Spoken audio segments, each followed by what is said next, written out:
Today, the world is facing many problems, and one of them is the COVID-19 pandemic. But even before the pandemic, there's already been racism happening since colonial times. As we look forward, some of us are still experiencing this kind of issue. When the pandemic started, many of our fellow Filipinos and American Asians living in the US experienced racism. But before we proceed, let's define first the word racism. Racism, also called racialism, is a belief that humans may be divided into separate, exclusive, biological entities called races, that there is a causal link between inherited physical traits and traits of personality, intellect, morality, and other cultural and behavioral features, and that some races are innately superior to others.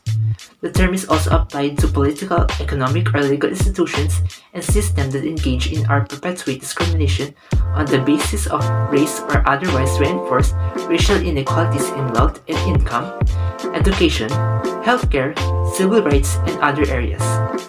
Many Americans blame Asians because they believe that Asians created the spread the virus, which is not totally true. Despite they still do this in their toxic society in their own country, and the worst case scenario is that some of them are just not experiencing vulgar insulting. Sometimes they experience a physical injury due to man-made violence.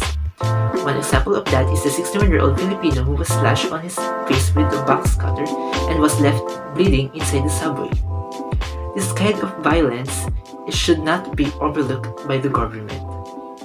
Racism can happen to anyone, whatever your age or gender. Racism happens everywhere, especially when the pandemic started. The government is very alarmed about this issue because of the cases of racism and discrimination are still rising. As of today, the government should resolve this issue so that we can stop this toxic culture and avoid the loss of lives. The world where we live is full of violence and problems. We can fix our society by just accepting them whoever they are.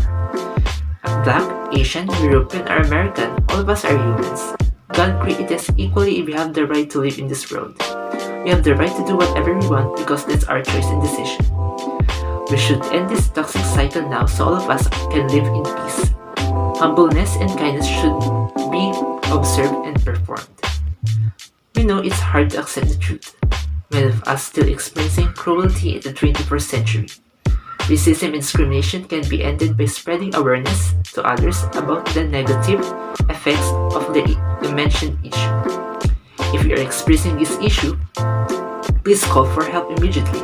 Talk to your parents, teachers, guardians, or a trusted adult to help and guide you to overcome this issue you are dealing with.